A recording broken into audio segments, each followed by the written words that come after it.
C'est un sujet que je trouvais intéressant et on a vaguement un peu parlé mercredi à l'étude, c'était le fait de rendre grâce. Rendre grâce, on l'a encore fait tout à l'heure, quand on a partagé le repas du Seigneur. Rendre grâce, c'est se commémorer, c'est se rappeler, c'est savoir. D'ailleurs, j'ai écrit la signification pour ne pas dire des bêtises. Donc, rendre grâce à Dieu, dans le terme par rapport à la Bible, ça veut dire remercier Dieu et reconnaître ce qu'il a fait, ce qu'il donne et qui il est. Ça, c'est la définition dans le dictionnaire de rendre grâce.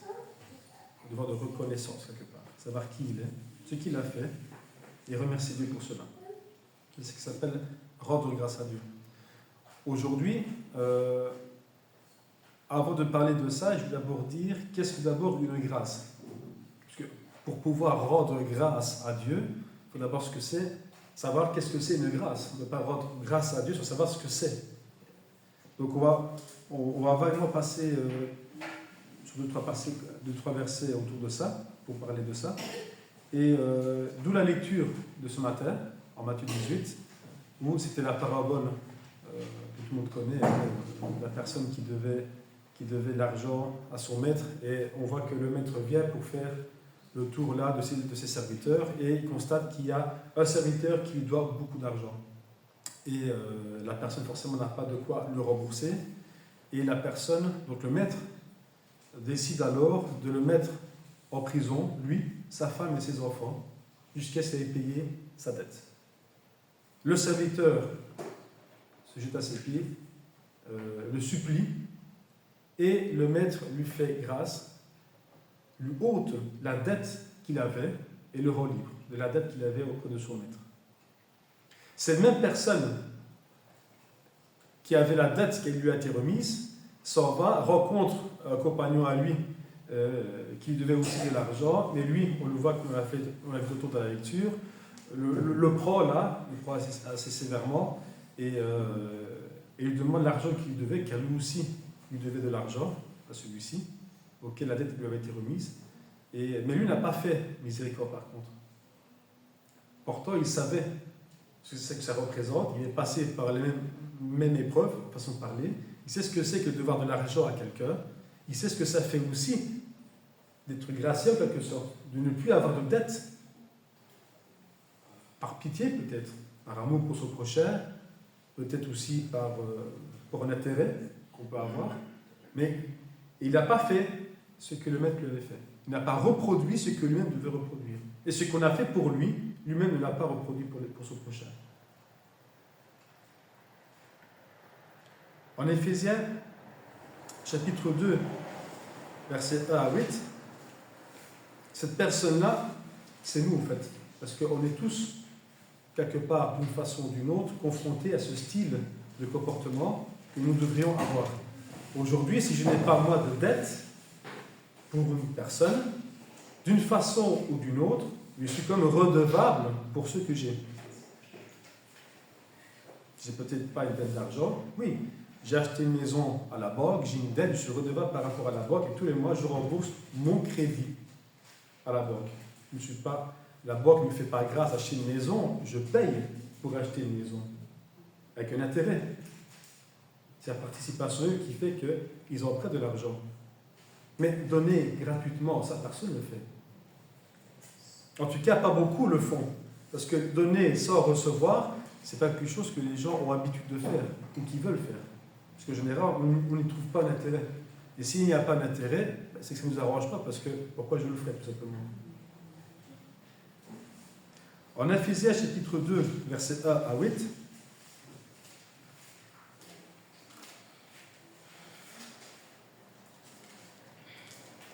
chapitre 2, versets 1 à 8.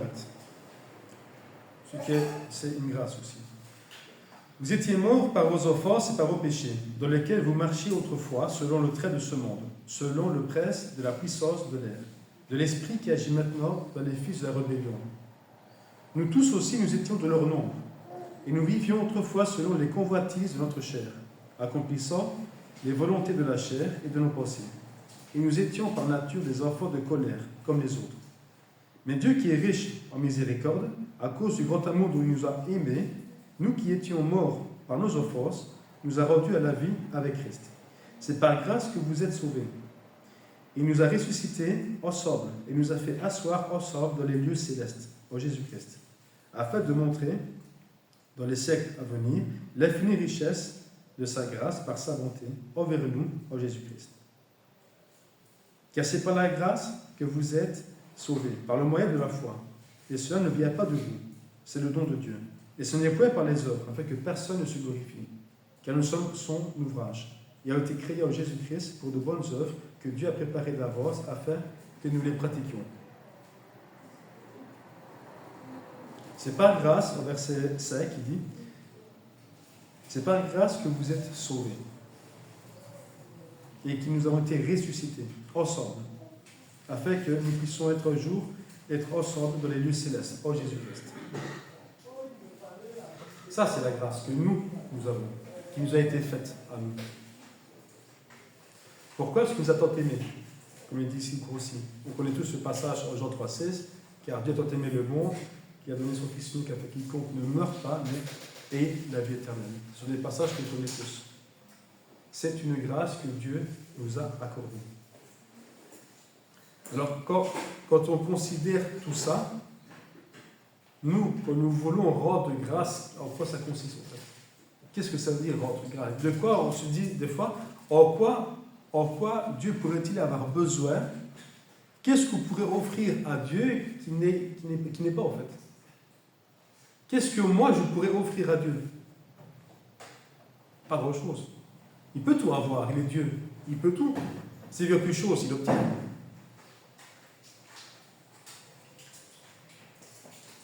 Qu'est-ce qu'on peut lui offrir? Et c'est là que je relis alors la définition de rendre grâce. Rendre grâce, donc c'est remercier Dieu et reconnaître ce qu'il a fait, ce qu'il donne et qui il est. Si je prends un exemple, par exemple, d'une personne qui a sauvé ma famille, je prends un exemple concret. Si je prends une personne qui a sauvé, je ne sais pas, la maison est en feu, quelqu'un vient, sauve ma famille, ma femme et mes enfants, c'est une personne que je serai éternellement, tout au long de ma vie en tout cas, je lui serai toujours reconnaissant, parce qu'il a sauvé ma famille, ce que j'aime, même plus que moi-même, ce que je considère le plus important dans ma vie. Une personne pareille, si je le vois tous les jours, je ferai tout pour essayer de le remercier de toutes les façons possibles. S'il me manque quelque chose, je serai là pour essayer de compenser. C'est bien humain, je serai là pour l'aider. Dans les deux cas, dans tous les cas, je ferai toujours tout pour essayer d'être à la hauteur de ce qu'il a fait pour moi, sans pour autant, je ne pourrais jamais racheter la vie de mes enfants, de ma femme. Mais grâce à lui, mes enfants, ma femme sont toujours en vie. C'est un cas que je prends comme ça parce que c'est un cas fort. Je prends un cas de personnes qu'on aime. Mais ce qu'on oublie, c'est que Jésus l'a fait déjà. Il a réellement fait pour chacun de nous. Parce qu'on dit, ouais, ça s'est passé à 2000 ans, on a un peu tendance à oublier, à minimiser un peu le sacrifice. Dieu qui nous a tant aimés, comme on a lu aussi en Éphésiens, vous avez été graciés par Dieu, en Jésus-Christ. Parce que Dieu vous a aimé. Alors qu'on était rebelles, et on est parfois encore aujourd'hui d'ailleurs. Mais des fois on a tendance à pas se rappeler, des fois on ne voit pas, ça s'est passé à 2000 ans, donc on a tendance à mettre un peu de côté, à pas vraiment s'imaginer. Mais si ça devrait vraiment se passer, le cas que j'y vais de ma maison et que quelqu'un viendrait pour sauver, ben ça oui. Pourquoi? Peut-être parce que je le vois, parce que je l'ai en face de moi peut-être. Tu as dit tantôt qu'on a fait la Sainte Seine, que là où 2 ou 3 sont réunis, Jésus est au milieu de nous. Que nous puissions prendre conscience qu'il est réellement au milieu de nous, là à l'instant où on parle. Donc, qu'est-ce qui nous manque pour être convaincu, pour rendre grâce à Dieu? Comme quelqu'un qui serait reconnaissant d'une personne qui a sauvé sa famille. Mais, niveau tout dessus, forcément, avec Dieu. Là, cette personne a sauvé ce qui était cher à mes yeux. Dieu, lui, a sauvé ce qui était cher à ses yeux, mais toute sa création. Pas que ma femme et mes enfants, mais tout le monde. Tout le monde est concerné. Cette personne-là, je me sentirais concerné par cette personne-là, parce qu'il a sauvé ma famille, mais une autre personne qui ne le connaît pas, pour lui, il n'a rien fait. Il ne va pas le remercier, lui qui m'a sauvé quelqu'un qui n'était pas sa famille. Il ne sera pas redevable comme moi, façon de parler. Mais c'est ça aussi, c'est le devoir de reconnaissance, comme tu as dit tout à l'heure, Carmelo, c'est se rappeler effectivement que Jésus est mort pour chacun de nous. Et qu'il est actuellement là, maintenant on le parle, il est ici présent. On ne le voit pas, mais il est ici auprès de nous. Et c'est ce devoir de se rappeler, de rendre grâce. Qu'est-ce que c'est rendre grâce? Oui, on ne peut pas, nous ne sommes pas Dieu, on ne pourrait pas offrir à Dieu ce qu'il n'a pas déjà, ça c'est impossible. Mais le devoir de reconnaissance, ça par contre on peut le faire. C'est témoigner une affection, un amour pour le Seigneur, pour quelqu'un qui m'a sauvé, même si c'est passé il y a 2000 ans. En Matthieu chapitre 5, verset 16, parce que des fois on ne sait pas, des fois on se dit, qu'est-ce que je vais pouvoir dire, qu'est-ce que je vais pouvoir faire, qu'est-ce que c'est rendre grâce, comment je peux me sentir utile, comment rendre grâce efficacement à Dieu. Matthieu chapitre 5, verset 16, il est dit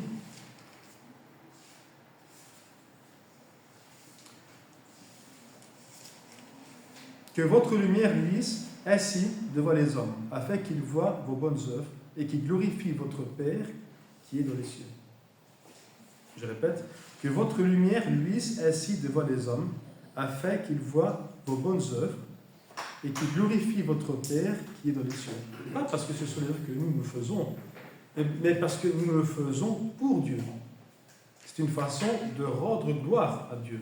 Ce que vous le faites, vous ne le faites pas pour vous-même, vous le faites pour Dieu, pour la gloire de Dieu, pas pour ma gloire à moi. C'est tentant, parce que tout le monde voudrait que la gloire tombe sur lui-même, parce que c'est agréable d'entendre grâce à un tel, voici ce qu'il a fait celui-ci. C'est flatteur quand même, et on veut tous entendre ça, parce que ça fait plaisir. Mais quand on fait les repas chaque année, beaucoup disent, beaucoup sont là, disent merci beaucoup pour ce que vous faites, c'est vraiment utile. C'est vraiment utile. Oui, ça fait plaisir à entendre, parce que c'est comme nous, on prépare, on sert, mais nous, on ne le fait pas pour nous, on le fait pour le Seigneur. Et quand nous recevons ça, nous savons que ce n'est pas pour nous, mais que c'est pour Dieu, en réalité. C'est comme ça, en tout cas, qu'il faut le comprendre. Parce que Dieu a fait bien plus pour moi que ce que nous, ou moi-même, j'ai fait pour eux. Je n'ai rien fait, moi, par rapport à ce que Dieu a fait pour moi, rien du tout. Je voudrais me gêner de recevoir le merci. Ce n'est pas pour moi, c'est pour Dieu. Dis pas merci à nous. Et tu le dis aussi souvent aussi, Carmelo. Toute chose revient aussi, c'est pas moi, c'est Dieu. Et c'est quelque chose qu'il faut ne pas oublier et essayer de conserver. De conserver dans nos têtes, parce que des fois, on a vite fait d'attraper, certains profitent de ça pour se vanter, pour se glorifier eux-mêmes. Mais ils oublient alors et ils insultent le sacrifice du Seigneur en faisant ça. Pour moi, à mon sens à moi. Donc imaginons jusqu'où ça peut aller. Donc vous dire que vous exagérez, tu exagères, chacun a son âme et conscience de savoir ce qu'il fait. C'est ça qui juge. C'est ça qui dira si j'exagère ou pas, finalement. Chacun répond pour lui-même, tout simplement. Dans la lecture qu'on a faite en Éphésiens, parce que ici, il y a un mot que je voulais reprendre ici au verset 16, que la lumière luise ainsi donc devant les hommes et qui voit vos bonnes œuvres et qui glorifie vos pères qui est dans les cieux, vos bonnes œuvres, vos actions, en quelque sorte. On va reprendre le passage en Éphésiens chapitre 2. Là, on va s'attarder sur le verset 9. Éphésiens 2, verset 9. Il dit, d'abord je vais relire le verset 8, « Car c'est par grâce que vous êtes sauvés, par le moyen de la foi. Et cela ne vient pas de vous, c'est le don de Dieu. » C'est ce qu'on a dit tantôt. Le verset 9 dit, « Ce n'est point par les œuvres, afin que personne ne se glorifie. » Comment est-ce qu'on peut concilier le passage qu'on a lu en Matthieu chapitre 7, que ce sont vos œuvres qui glorifient Dieu, donc les œuvres, alors qu'ici au verset 9 il dit, « Ce n'est point par les œuvres, afin que personne ne se glorifie. » Pas qu'il y a contradiction, mais la réponse est dans le contexte. Parce que verset 10, il dit, « Car nous sommes son ouvrage et ont été créés en Jésus-Christ pour de bonnes œuvres. » Créés pour de bonnes œuvres. Donc au verset 9, il dit, « Ce n'est pas par les œuvres. » afin que personne ne se glorifie. Parce que vous devez pas prendre les œuvres comme quelque chose de se glorifier. Les œuvres, c'est ce que vous devez faire, déjà. Mais on ne se glorifie pas de quelque chose qu'on fait, qu'on doit faire. Glorifiez-vous quelque chose d'extraordinaire. Pas quelque chose qu'on doit faire. Quand moi je reçois mon salaire à la fin du mois, on ne me dit pas merci. J'ai mon salaire parce que c'est un service rendu par rapport à mon travail, par rapport à ce que je fais tous les jours. Je fais mal mon travail, je n'ai pas de salaire. Mais si je fais mon travail, il est normal. Je ne dis pas merci à mon employeur quand je suis payé. C'est logique. Car nous sommes son ouvrage, a été créé en Jésus-Christ pour de bonnes œuvres, que Dieu a préparées d'avance afin que nous les pratiquions. Pas parce qu'on doit faire des œuvres pour avoir en échange que j'ai été gracié. C'est pas comme ça qu'il faut comprendre non plus. C'est pas un chantage ici. Je vous ai gracié, mais maintenant il faut travailler pour moi. Maintenant. C'est pas ça que dit Dieu. Ce que nous devons faire par contre, c'est aujourd'hui, la moindre occasion que moi j'ai de pouvoir rendre gloire à Dieu, c'est une façon de pouvoir rendre à Dieu grâce qui m'a été faite. On n'est pas au même niveau, d'accord, ça c'est certain. Mais à mon niveau en tout cas, avec mon cœur, en toute sincérité, rendre grâce à Dieu, c'est en faisant toutes sortes d'actions que je peux faire. Autre part, il est écrit, et Jésus a dit, celui qui donnera un verre d'eau froide à des plus petits, c'est comme si c'était à moi qui l'avais fait. Je ne donne pas directement à Jésus, mais en le faisant à quelqu'un, c'est comme si je le faisais à Jésus. Parce que j'aimais mon prochain comme moi-même. Parce que Dieu m'a aimé le premier, et j'ai aussi aimé mon prochain, comme moi-même d'ailleurs.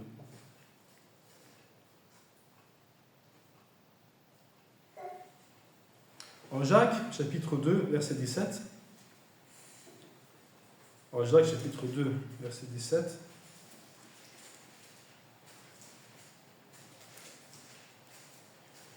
Il en est ainsi de la foi.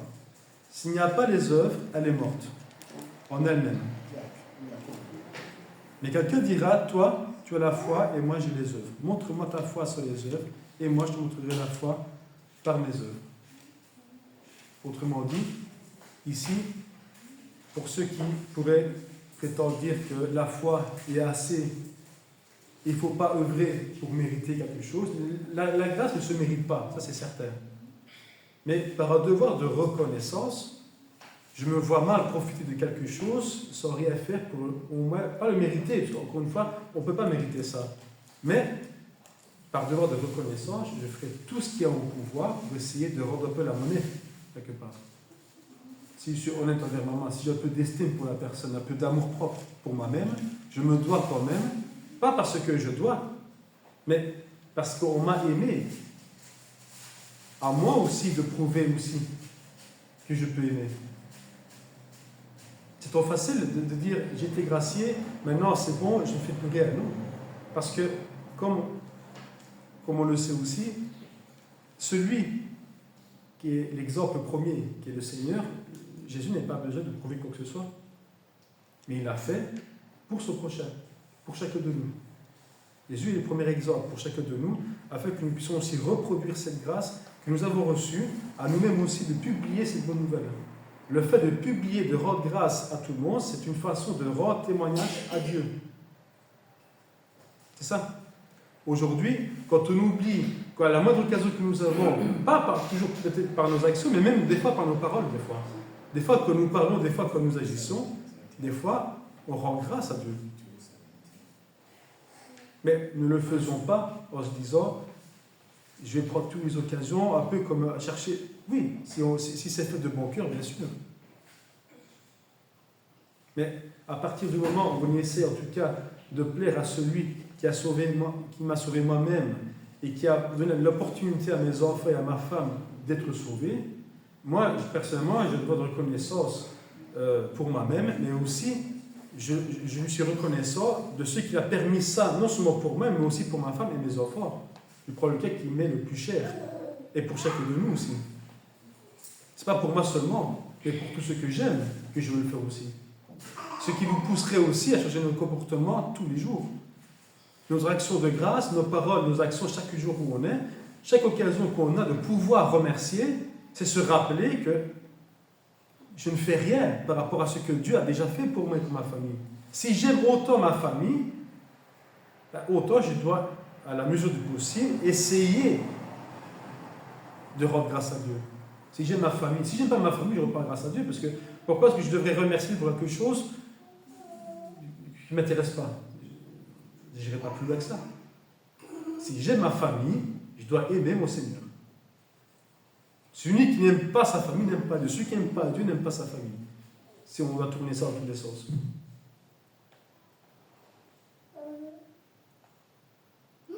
Si quelqu'un dit j'ai la foi, mais les œuvres, il n'y a pas besoin, il y a comme on l'a dit tantôt. Parce que beaucoup pensent comme ça. Mais on va prendre un passage après. Les œuvres sont l'accomplissement de ce que nous sommes. On ne peut pas dire je suis chrétien et ne pas pratiquer. Comme on l'a dit, où est l'amour alors? Où est la compassion? Le Seigneur est mort pour moi. Nous avons cette bonne nouvelle. Nous devons aussi la partager à d'autres. Si je ne partage pas, il n'y a pas d'amour non plus. On va prendre ce passage. Galates chapitre 5, verset 22. Galates chapitre 5, verset 22. On va lire un peu plus haut aussi.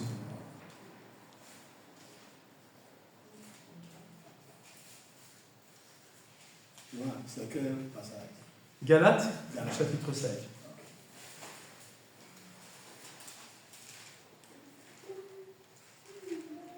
À partir du verset 22. Mais les fruits de l'esprit, c'est l'amour, la joie, la paix, la patience, la bonté, la bénignité, la fidélité, la douceur, la tempérance.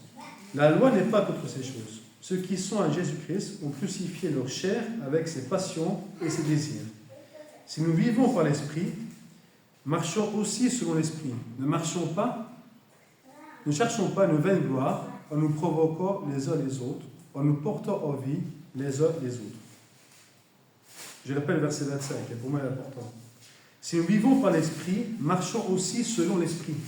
Et là, il parle des fruits de l'esprit, ce que le chrétien doit porter, ce qu'il doit pratiquer.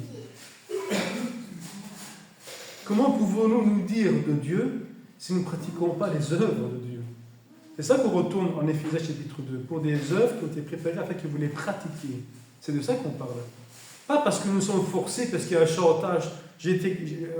On m'a donné une gloire et maintenant, en quelque sorte, Dieu nous prend en otage. Je dois travailler pour remercier ce qu'il m'a donné. Non. Parce que si il l'a fait par amour, moi aussi je le prends par amour. Si je le fais par amour, il n'est pas difficile de pratiquer. Comment peut-on dire j'aime au prochain, être reconnaissant à celui qui est mort pour chacun de nous, et en retour, je fais le mal. Je ne pratique rien. C'est parce que, encore une fois, la personne qui a fait ça n'est pas en face de moi, sinon je serais gêné.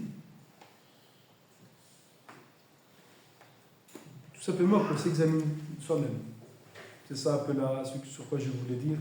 Rendre gloire à Dieu. Comment peut-on ne pas rendre gloire à Dieu quand on sait ce qu'il a fait pour nous? Pas encore une fois, il n'y a pas de chantage ici, on l'a très bien vu ici, mais par amour.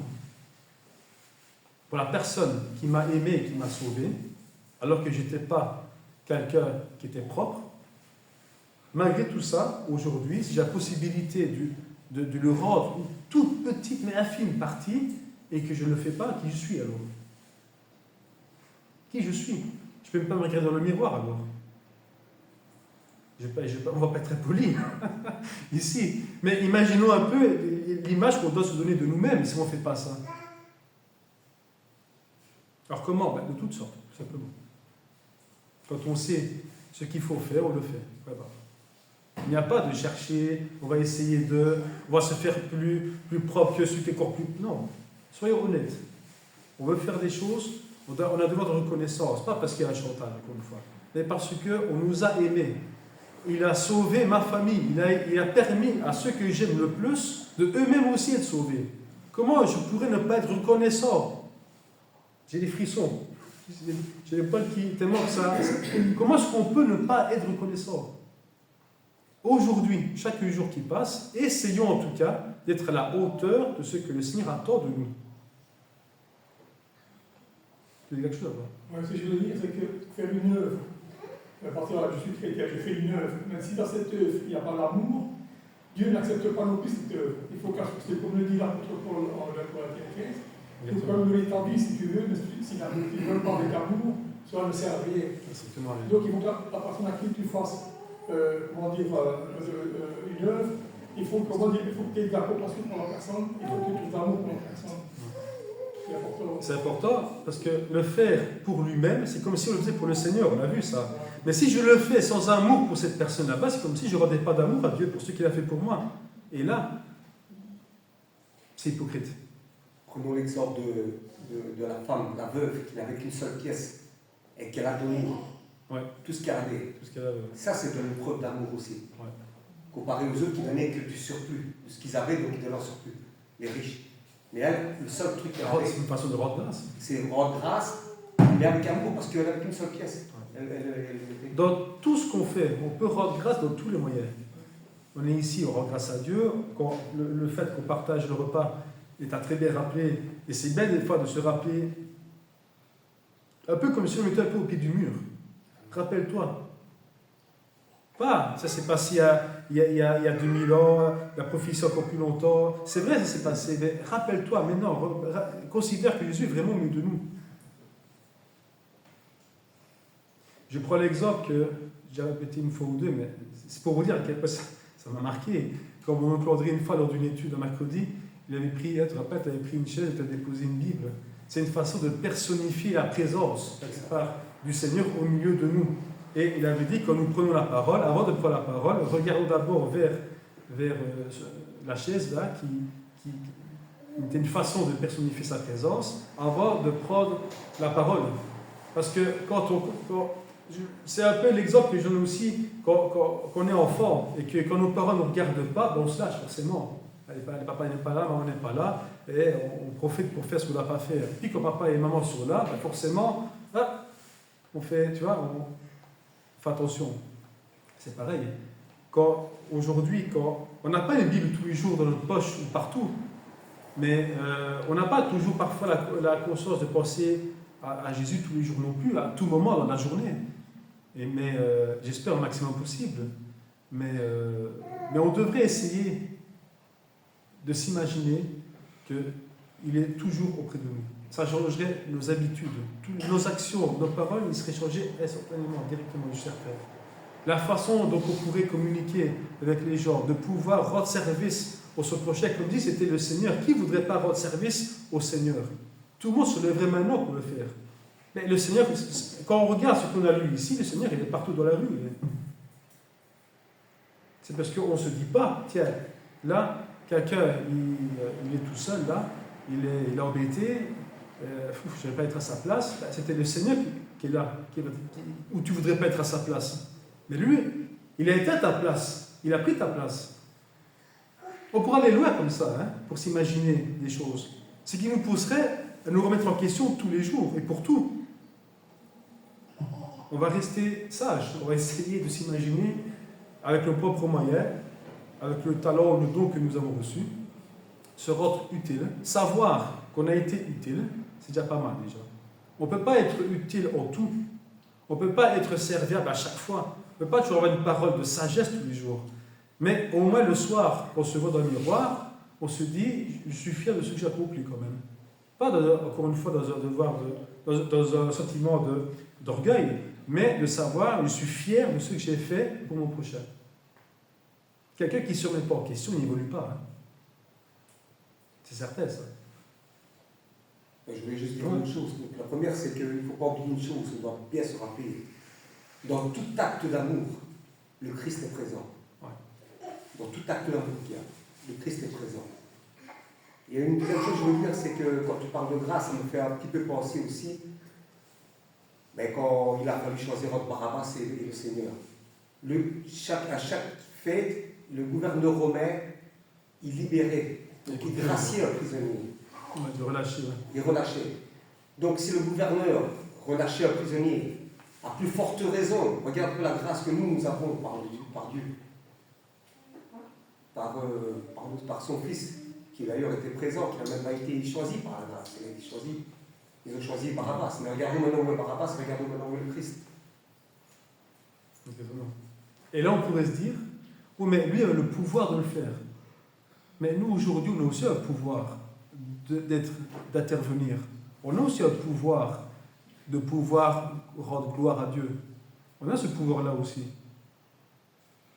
Sinon, c'est à nous de prendre ça en considération et de se regarder soi-même, de s'examiner et de se montrer à la hauteur, pas de ce qu'on voudrait être, parce que parfois on n'est pas toujours ce qu'on voudrait, mais essayer en tout cas de le devenir. Ça, c'est autre chose. J'ai mis un dernier passage en Philippiens 4.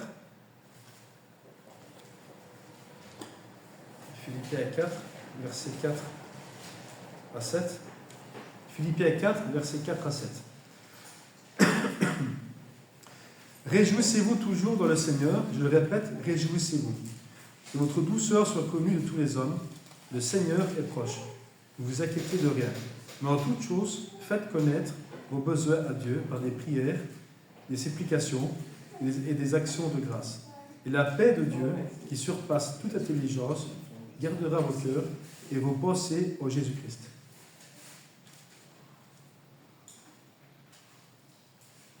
Faites connaître vos besoins à Dieu par des prières, supplications, actions de grâce.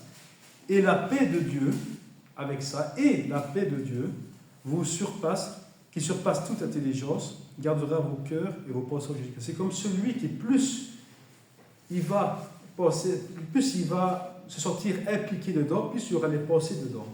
C'est ce qui est logique, il va s'entretenir là-dedans. Mais aujourd'hui, celui qui ne pratique pas, celui qui ne sont pas concernés, ne va pas se sentir impliqué, ne va pas forcément chercher une occasion de pouvoir rendre grâce à Dieu.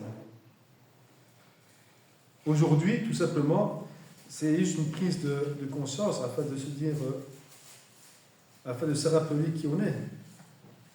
Je dis souvent, mais je ne sais pas si c'est trop à la fin, mais que chrétien ici, encore une fois, c'est facile. Mais il faut l'être dans tous les cas. Peut-être pas, on ne pourrait peut-être pas prendre tous les cas, mais au moins là où on voudrait le faire, ce serait bien de le faire. Moi, personnellement, je ne le fais pas assez. Et je sais bien que des fois, on se dit, j'aurais dû, mais il est trop tard, j'aurais dû prendre parole à ce moment-là, j'aurais dû agir à ce moment-là, et je ne l'ai pas fait. Et des fois, notre passage dit, rachetez le temps. Racheter le temps ne veut pas dire que, ça veut dire que chaque occasion qu'il y a maintenant, prenez-les. Toute occasion qu'il y a, il faut agir. On ne peut pas payer un prix. Le prix de la grâce qui nous a été faite, il est impayable. Si déjà je ne fais pas grand-chose, qu'est-ce que je vais déjà payer alors ? C'est ça aussi le souci. Et par reconnaissance envers mon Seigneur, par l'amour et le respect que je lui dois, je ne peux pas venir avec quelques pièces dans ma poche, quand même. Donc, que chacun s'examine soi-même, tout simplement, et qu'on se rappelle que rendre grâce, c'est pas seulement, c'est donner parole aussi. C'est pas simplement il faut faire quelque chose, ça aussi, forcément, mais là, quand on rend grâce, c'est dans nos prières. Seigneur, merci. On rend grâce pour ce qui nous a été donné. On rend grâce parce qu'on sait bien que c'est le Seigneur qui donne. Quand on pense à ça, on a peut-être plus facile à rendre grâce par des actions, des paroles. Cependant, prenons plus souvent conscience de qui nous sommes et de ce que le Seigneur a déjà payé pour nous. Et ça nous ferait déjà plus réfléchir tous les jours. Pas seulement aujourd'hui, parce qu'aujourd'hui on y pense, mais y penser maximum de temps, tous les jours, toute la journée, peut-être je ne sais pas. Il n'y a pas de limite de bien faire. Tout est bon à prendre, mais il faut pratiquer. Amen.